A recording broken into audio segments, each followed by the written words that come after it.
What's up, you guys? Welcome to episode 70 of the NFL First and 10 New York Jets podcast. How you doing this? How you doing this Monday, brother? How's things? I didn't get a chance to watch the game Friday night, but I did record it and I sat down and I watched it this morning. And I'm gonna go from positive to negative. There are some guys like where is he? What's his name? Smart. And I think I'm pronouncing him right. Awa, Anae, I think the spelling is. Mm-hmm. Clemens. I was impressed with these guys. Now I understand it's second and third stringers versus second and third stringers, maybe even third and fourth stringers. But I was impressed with them. I felt that our D-line got good pressure from the B's and the C's, whatever you want to call them, the second team or the third team. I didn't like anything I saw from the first unit at all. No, me neither.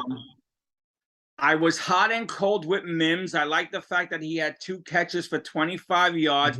What I didn't like was that he had what did he have? I wrote it down. Hold on. Give me a second because this is my chicken scratch. He had 2 bad plays in the row. He had the penalty, and then right after that, he dropped the pass.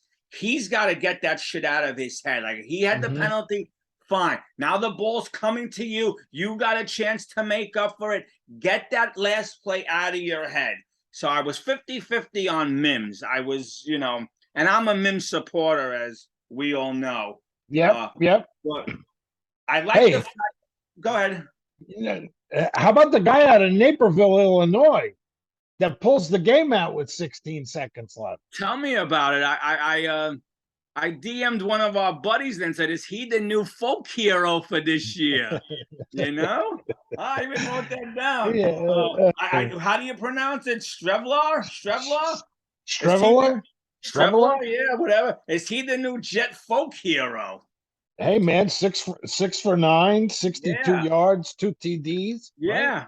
Yeah. And let me tell you, Pager as a tight end looked good.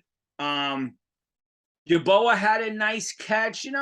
Again, we said this last year after game 1. We have dogs, Kevin. We have players, Kevin. Oh, everyone on the second and third team looked good, Kevin. And then we won 4 games last year. Yeah, I know. I know. And this is why I understand everyone is happy or somewhat happy that, maybe it's only the meniscus. We'll know more tomorrow after the surgery.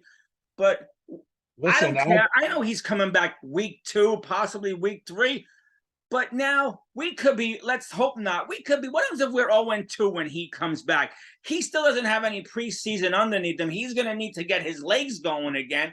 And the other question is, let's take the other positive. Well, I was just going to say, let's flip that. What if we're 2-0? And Flacco starting. How do you go to the kid then? Do you go to the kid? I don't know. Everyone will tell you, and they're right, you got to go to the kid if he's let me tell you, and we'll get into it in a little bit, but go ahead. I was at practice yesterday. Okay. And he looked good, man. Flacco. Yes. Everyone seems to be saying that. Well, he is the veteran. He was fat. He was fast. He was on point. Usually a guy, Yeah. Especially it was hot yesterday. Yeah. So, it's going to lay back a little bit. Now, man, he was bang. Yeah. At one point, I think he hit 9 straight. Wow. Excellent. So, Kev, how was the practice? How is the setup? Like, I know you have to drive to a certain point, and then they bust you out. How was that? I take it by that. I know that expression well enough. They were so unprepared. Wow. Okay. Got there at 9:30. Yep. Okay. Figured that was plenty of time. The doors opened at 10. Okay. Practice didn't start till like 10:40 something. Okay. The line. Okay. The line keeps building. Why does the line keep building? Because there ain't nobody picking nobody up. Wow. So would you say that a lot? Finally,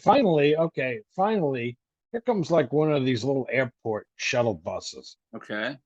Okay, it's 15 people maybe it fits on it. Okay, and Yeah. there's only one. Wow. So were you late to the practice? Uh, just barely. Just Wow, barely. that's terrible. They had just come out and were stretching. Okay. Wow. So there's a good chance that some people missed a good chunk of the practice, right? Sure, absolutely. Wow. And a lot of people were walking, but man, it was a haul, and they were getting pissed off that you were walking. They wanted you to take these shuttles or something. Well, they want you to take the shuttles and they should apply. And like, this is the second week Well, of this. They should know. And I was talking to people in line, and they said, "Hey, usually they have school buses." Okay. Yeah. No. Okay. All of a sudden, here comes two more shuttle buses. Okay, so there's another 30 people. Well, the problem is there's probably like a couple hundred people online. Wow. Wow. Wow. I don't know. Should I? But hey, to their credit, all of a sudden here comes the school buses. But it was after an hour, almost. So, well, some people didn't get to see the full practice. They missed some stuff. Wow. Wow.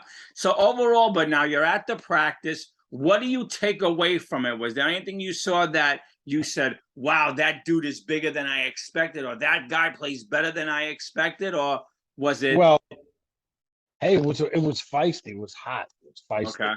Okay. A lot of fights. I think Lawson got into a fight with somebody. I think Garrett Wilson and Nathan.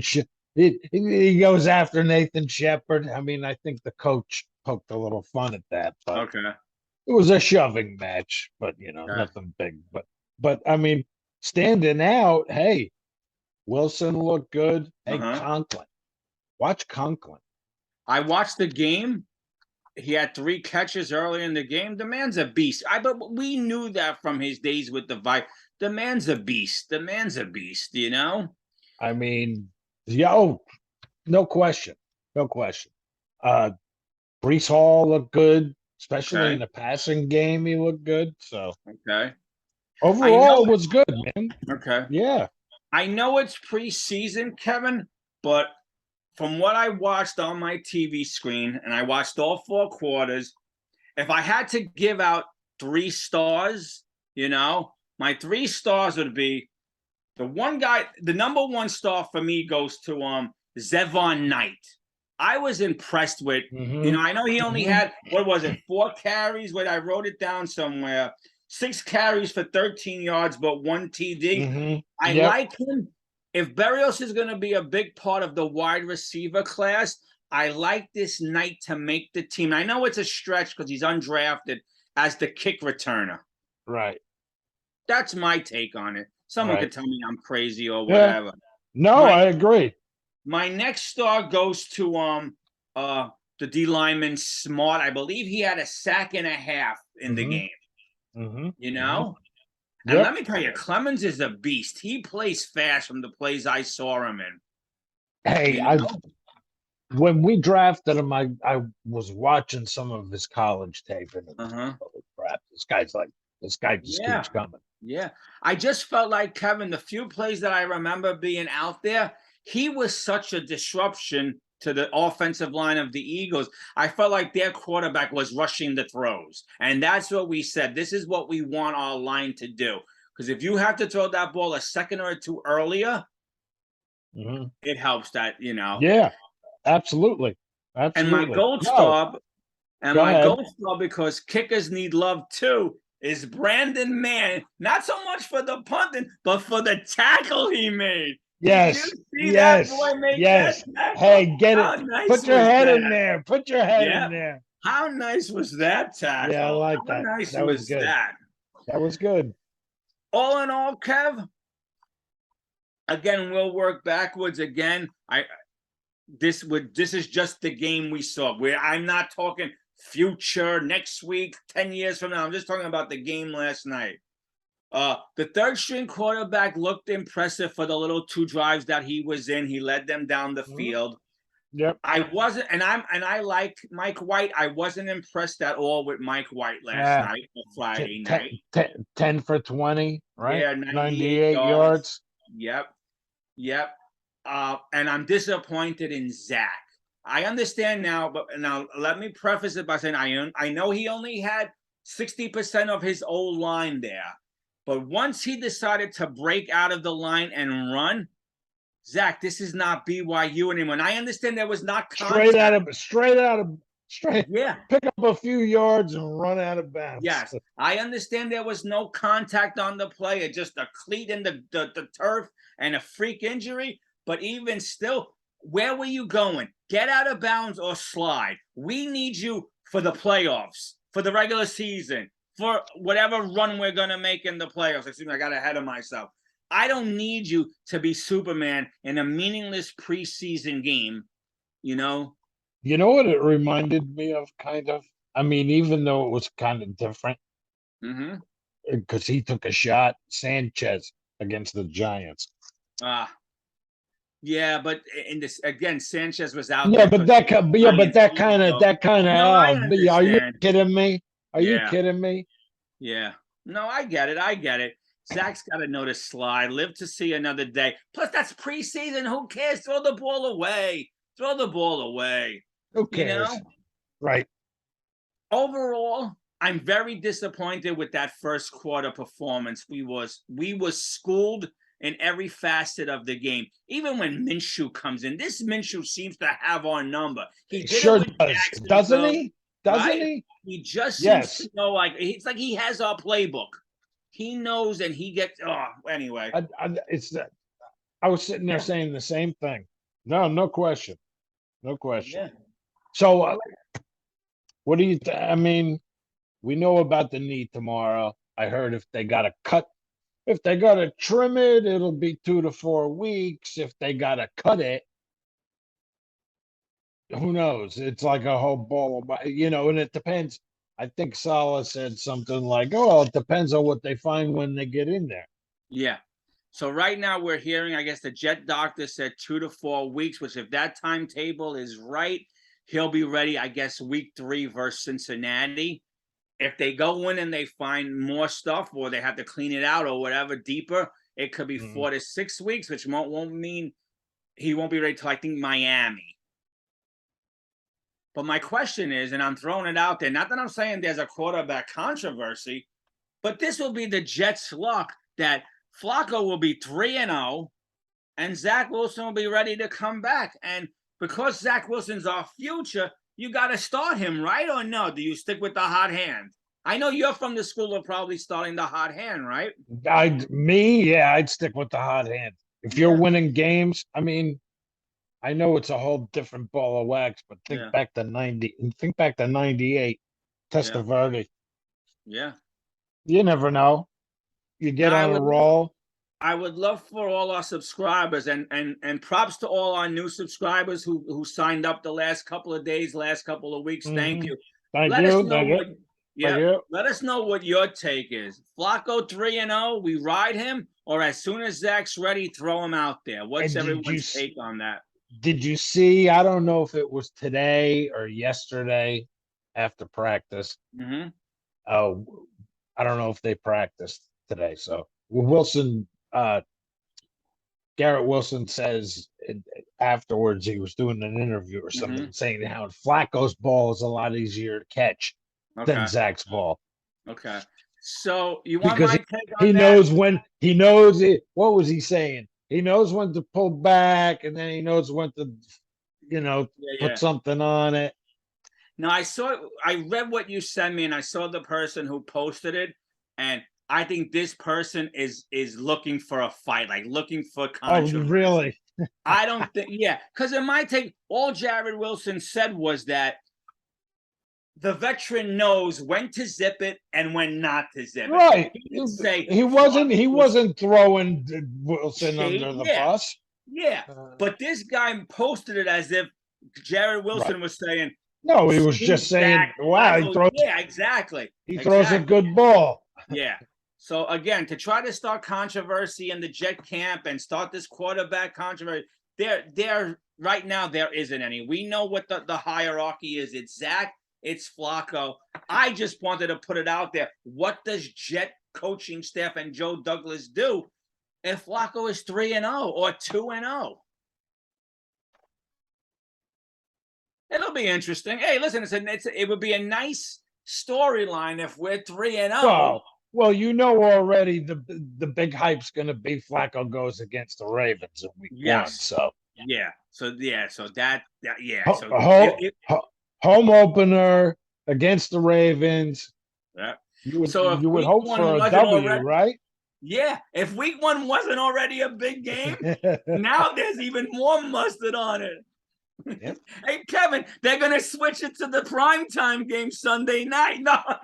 And I mean, he was giving an interview yesterday, I think, after practice, and he was saying, or I don't know, maybe the day before, he was saying something about he said, everybody pretends it's no big deal and stuff, but yeah, it's a big deal. So really, and I figured he'd take the approach that even though it's been a long time. Yeah, I was just gonna say that. Like, I thought he would take the approach of a lot of those guys on the field. He hasn't played with. His teammates are already either retired or gone on to other teams. But it's the name that you want to beat. The Ravens. They let you down. They gave up on you. He was telling a story.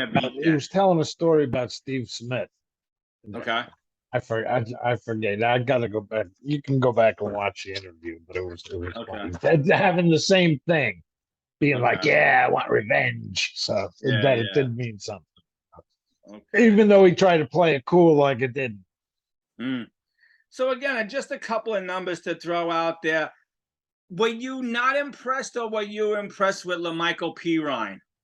10 carries, 51 yards. 51 yards. Yeah.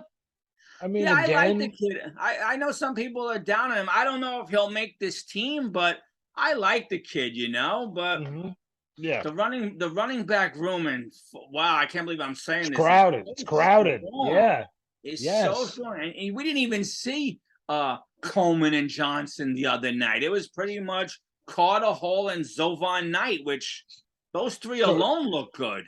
So does somebody have to go? Yeah. Somebody's got to go. Who goes? Well, like I said, if they don't put Zovan as the kick returner, they're going to put him on the practice squad. You're probably going to go with, Breece Hall, right? Carter, and you're probably going to keep Tevon Coleman. You might make Johnson hit the road, right? Who knows? Yeah, sure. It's going to be interesting. Like, I don't know now after this first game, they probably won't make any cuts. If they are, it'll probably be like little ones. But after this Falcon game next Monday night, going into the last preseason against the Giants, there might be some cuts, and there might be some big names cut that the Jets want to bring in. So it'll be interesting. I mean, we're close, Kev. Dwayne Brown, right? Yeah. He was at practice today because he officially signed his contract today. And Fant's going to right, and he's going to left. So I would love to see, even if it's for one series, these 5 guys, and that's including McGovern, Vera Tucker, and Tomlinson, play one series. Because I would like to see, because now you look at that offensive line. All of them, everybody together. Yeah, you're like, wow. You hope everybody stays healthy and they gel. Yes. And you know what I like watching the game and on the sideline, whenever they went over to the sideline, Sauce Gardner was into it. Even though it was preseason, he was into it. He was yapping up. He was talking. He was asking questions. And another thing I liked is every time they broke away, Lakeland Tomlinson was talking to everyone who would listen. He spoke to Mims on one time. He spoke to Zovan Knight one time, and other guy, like anyone he could talk to, and they were listening to Mrazin. He spent the time to talk to everyone. It was great to see that, Let me tell you something about Sauce. The guy's huge. Okay. Huge. I posted the video on our channel from practice yesterday. Soon as I finally got there, I got right on the corner there, and he was doing like a one-on-two with 2 coaches. Okay. And it was like an instructional thing, technique and whatnot. and I got a really cool close-up video of him. But nice. What I'm saying is the guy's like huge, like he's like huge. Wow. Now, like Kevin, I didn't do any research today. Were there any other than Zach Wilson? Was there any other injuries sustained in the Friday night game that we know of? I didn't hear anything else. So other than Zach, we escaped pretty much scot-free. We're pretty much yes. Okay, I believe so. Yes. Yeah, I don't remember seeing anyone else injured or limping off, or hearing Iron Eagle and Beck saying anyone else. No. That's good to know. That's good to know. So I guess the last take for me is we'll hold our breaths. We'll see how the surgery goes tomorrow. Yeah. Hey, Becton is also seeing this guy tomorrow, this doctor, I guess, for more information, a second opinion out in LA. So we'll see. We'll see. And we'll know for sure when Zach will be back. So we'll have a hard sleep tonight, and hopefully it's good news sometime tomorrow. And 2 more points. Hey, how about Cager? Cager looked good. Yes. Did I write down his stats? Yes. 2 catches, 40 yards. Yeah. Big, strong tight end, you know. And Jeremy Ruckett with his first TD, first touchdown. Props to the kid. Right? From Long Island, if I remember right. Long Island kid. Yep. Grew up a Jet fan, and now he's playing for him, so definitely can't beat that. Well, Kev, short but sweet because it's preseason. But absolutely. We'll look forward to Monday night. We'll get on sometime next week and talk about that game and any other news. But that's it for me, Kev, on this end. Same here. Unless we hear some kind of devastating news like, oh my God, it's season-ending surgery or something. Don't even put that out there to the football guys. I know. I know. Yeah. All right, my brother. All right. You guys have a good night. We'll talk to you next week. And Jet up. Yeah. Talk to you later.